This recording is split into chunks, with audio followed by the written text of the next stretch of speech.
Bonjour à tous, bien-aimés. Nous allons partager quelques pensées ensemble autour du sujet de la foi, de notre assurance, de ton assurance. Et pour illustrer ces quelques pensées que je voudrais vous partager, j'aimerais qu'on puisse s'appuyer sur le récit de cet homme qui s'appelle Jairus. Jairus est un chef de synagogue, donc un chef religieux, responsable de synagogue, et il a sa fille qui est très gravement malade. Elle est malade au point qu'elle va mourir. Et donc, dans sa détresse, il va envoyer chercher Jésus. Et là, il va voir Jésus et il va, dans Marc chapitre 5, il va rencontrer Jésus et puis il va dire à Jésus, au verset 23, je vais lire quelques versets parce que la lecture serait trop longue, mais je vous invite, vous, de votre côté, à prendre le temps de méditer ce passage. Il va dire ceci à Jésus dans Marc 5, 23, il supplia instamment Jésus, « Ma petite fille va mourir, viens lui imposer les mains pour qu'elle guérisse et qu'elle vive. » Alors, Jésus partit avec lui, suivi d'une foule nombreuse qui le serrait de tous côtés. Dans la foule se trouvait une femme atteinte d'hémorragie depuis 12 ans. La femme avait été soignée par de nombreux médecins et en avait beaucoup souffert. Elle avait dépensé toute sa fortune sans trouver la moindre amélioration. Au contraire, son état avait empiré. Verset 27, elle avait entendu parler de Jésus. Et dans la foule, elle s'était approchée de lui. Et par derrière, elle avait touché son vêtement en se disant, « Si j'arrive à toucher ses vêtements, je serai guéri. » À l'instant même, son hémorragie s'arrêta et elle se sentit délivrée de son mal. Aussitôt, Jésus eut conscience qu'une force était sortie de lui. Il se retourna dans la foule et il demanda « Qui a touché mes vêtements ?» Ses disciples lui dirent « Tu vois la femme qui te presse de tous côtés ? Et tu demandes, tu vois la foule, tu vois la foule qui te presse de tous côtés et tu demandes qui m'a touché ? Mais lui, il continuait à parcourir la foule du regard pour voir ce qu'elle avait fait, qui avait fait cela. Alors, saisie de crainte et toute tremblante, la femme, sachant que ce qui lui était arrivé, elle s'avança, se jeta aux pieds de Jésus et lui dit toute la vérité. Jésus lui dit, « Ma fille, parce que tu as eu foi en moi, tu es guérie. Va en paix et sois guérie de ton mal. » Pendant qu'il parlait encore, quelques personnes arrivèrent de chez le chef de la synagogue pour lui dire « Ta fille est morte. À quoi bon importuner encore le maître ?»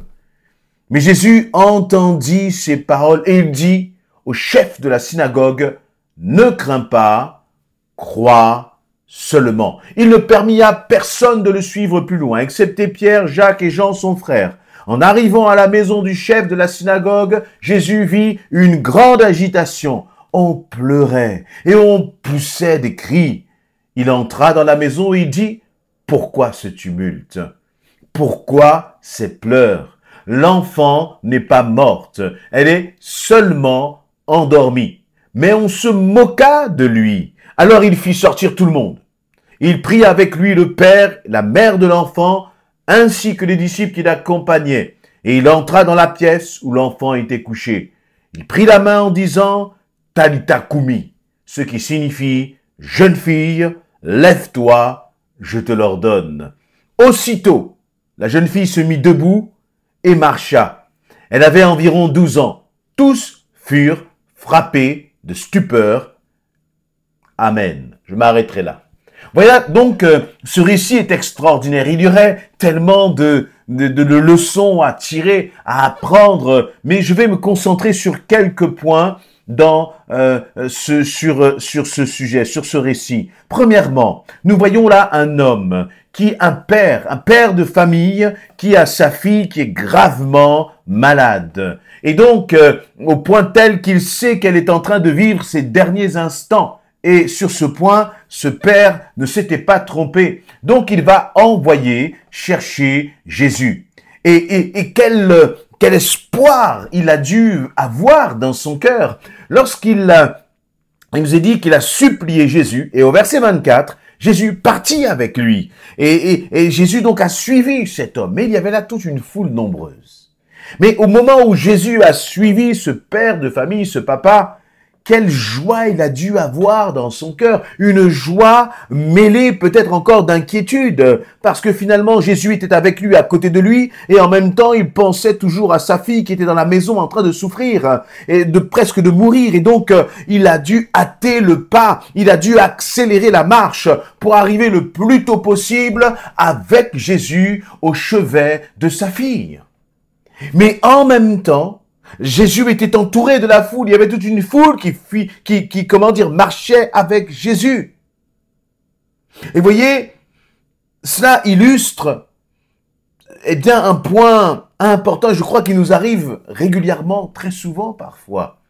Nous crions à Jésus dans nos difficultés. Et le Seigneur dit, ne vous inquiétez de rien, mais faites connaître à Dieu vos besoins. C'est une bonne chose. Comme ce papa l'a fait, il a placé sa foi en Jésus. Comme toi, dans tes difficultés, tu places ta foi en Jésus-Christ.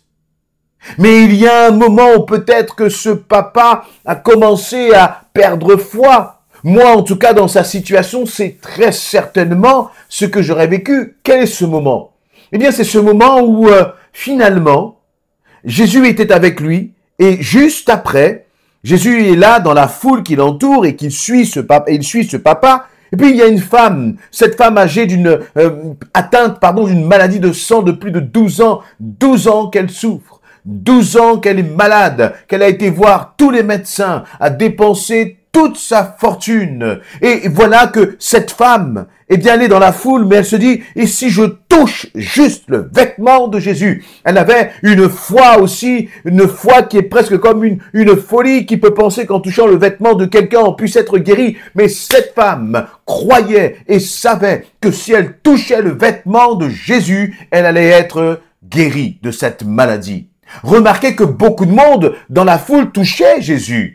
Mais il y a, entre guillemets, toucher et toucher. On peut juste toucher Jésus. On peut juste s'approcher de Jésus, mais sans rien attendre en retour. La différence, c'est que cette femme allait voir Jésus. Elle voulait toucher Jésus. Elle voulait être dans la proximité avec Jésus, en savant que dans sa proximité, dans son intimité, quelque chose allait se passer. Le miracle pouvait se passer.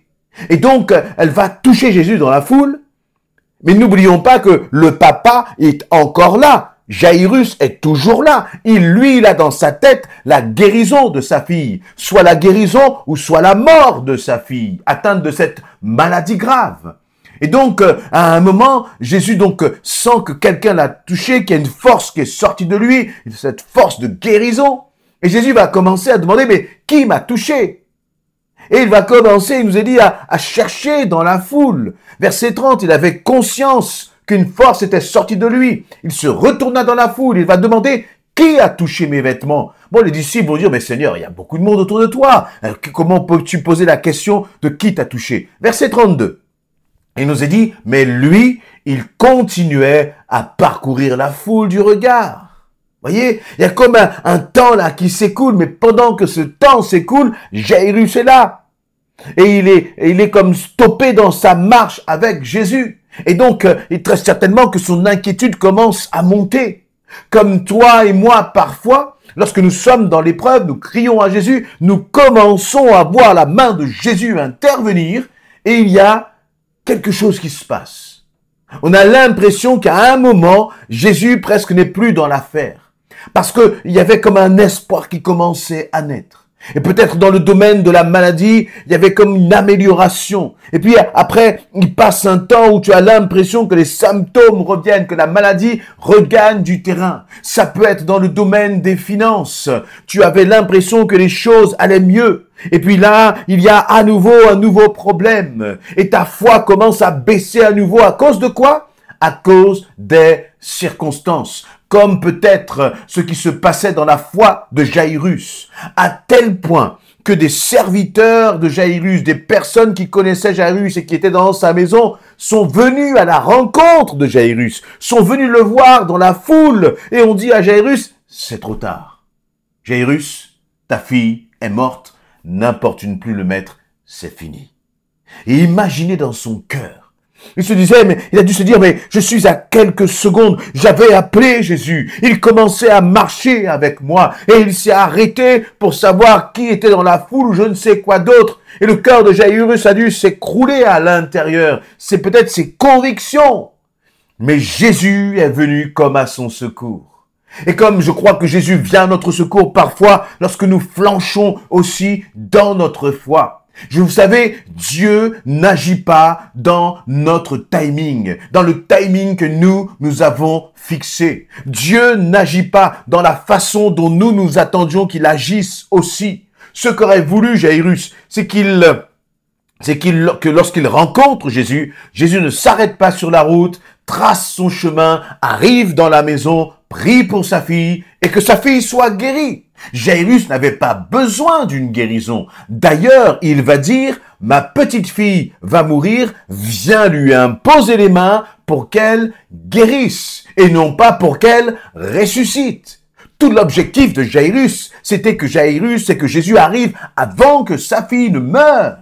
Ça nous rappelle bien sûr le récit de la résurrection de Lazare, où Marthe et Marie vont chercher Jésus. Et puis, ils ont l'impression que Jésus va arriver trop tard. Mais laisse-moi te dire que Jésus n'arrive jamais trop tard. Jésus n'interviendra jamais trop tard dans ta situation si tu lui fais confiance jusqu'au bout.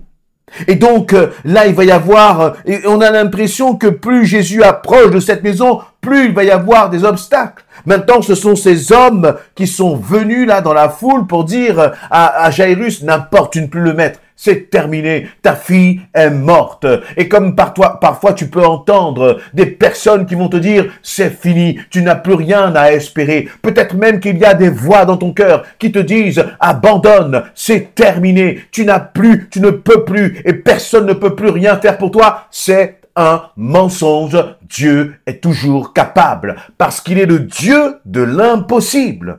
Et c'est d'ailleurs ce qui va se passer à tel point que Jésus va faire sortir tout le monde. Il va arriver dans la maison. Il va y avoir des pleurs. Il va y avoir, mais bien sûr, et c'est normal, un tumulte de personnes qui sont désespérées parce que la fille est morte.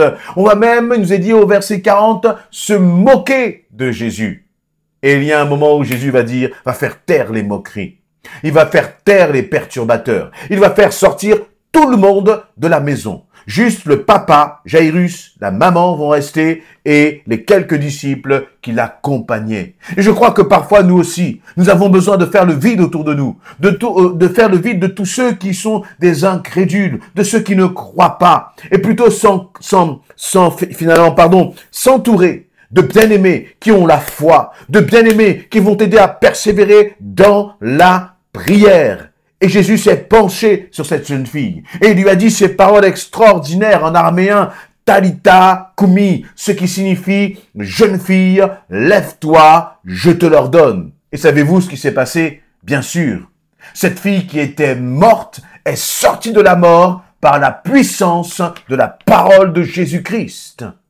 Sois encouragé, ne baisse pas les bras, même si tu as l'impression que c'est fini, même si tu as l'impression que Jésus est arrivé trop tard, Dieu est au contrôle. Il sait exactement quel sera le bon moment, le bon moyen et les bonnes circonstances dans lequel il va intervenir. Continue simplement de lui faire confiance et il manifestera sa gloire.